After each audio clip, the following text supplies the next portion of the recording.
दुधी भोपळ्याचे पराठे. दुधी भोपळा गरमीमध्ये थंडावा देणारा, हेल्दी, पाण्याचे प्रमाण भरपूर असणारा थंड अशी फळभाजी आहे. त्याची भाजी किंवा इतर काही बनवलं तर मुलं आवडीने खात नाही. आज आपण बनवतो आहोत मस्त चमचमीत झणझणीत पराठे.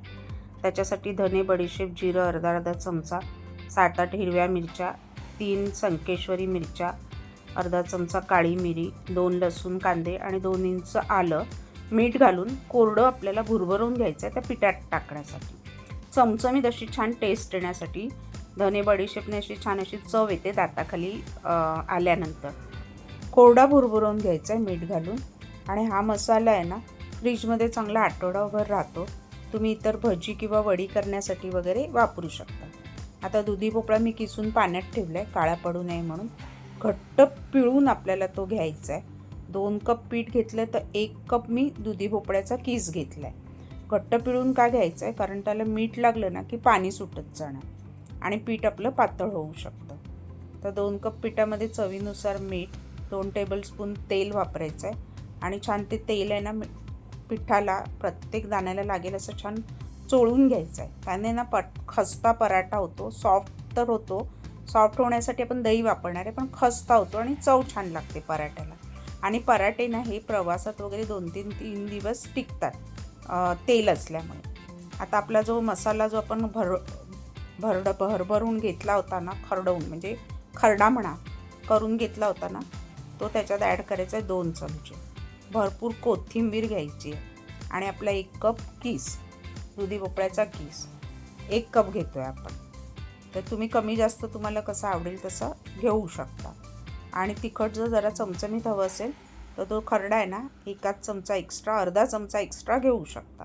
तो जरा झणझणीत आहे. हिरव्या मिरच्या आणि लाल सुक्या मिरच्या पण वापरल्या. सफेद तीळ 1.5 चमचा, दाताखाली आल्यावर अप्रतिम लागतात. त्याच्यानंतर जिरा पावडर घरी बनवलेली आहे, रोस्ट करून तिची पावडर मिक्सरला केलेली आहे. भुनलेली जिरा पावडर म्हणतो आपण त्याला. 1/4 कप दही घेतलं आहे. दह्याने चव तर छान येते, पण पराठे ना 2 दिवसापर्यंत मॉइस्ट, मऊ आणि लुसलुशीत राहतात. प्रवासात नेण्यासाठी वगैरे उत्तम. आणि ते थोडं पाणी घालून घट्ट असं पीठ मळायचं आहे. पातळ नाही मळायचं आहे पीठ. घट्ट का, तर दुधी भोपळ्याला जसं मीठ लागेल ना तसं तो पाणी सोडत जाणार. म्हणून शक्यतो घट्ट ठेवा आणि अगदी 5च मिनटं ते पीठ आपल्याला ठेवायचं आहे तेलाचा हात लावून आणि लगेच पराठे करायचे. हे पीठ जर जास्त वेळ ठेवलं तर पराठे तुमचे पीठ पातळ होत जाणार आणि मग लाटायला त्रास होणार. आपण गव्हाचंच पीठ वापरलं आहे, मैदा वगैरे काहीच वापरला नाही आहे. शक्यतो मैदा वगैरे अजिबात वापरू नका. आणि मस्त हेल्दी पराठे होतात. मुलं आवडीने खातात सॉसबरोबर किंवा बटरबरोबर. बटर म्हणजे मस्क्याबरोबर, सॉसबरोबर, हिरव्या चटणीबरोबर, बटाट्याच्या भाजीबरोबर किंवा नुसते चहात बुडवून पण अप्रतिम लागतात.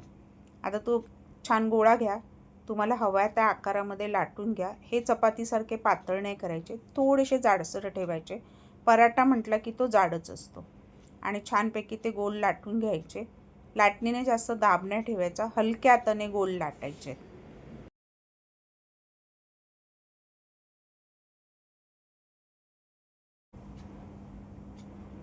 छान आपले लाटून झाले बघा. चपातीपेक्षा जाड ठेवलेत थोडे, म्हणजे 2 चपाती एकत्र केल्यानंतर जेवढं जाड असेल तेवढं.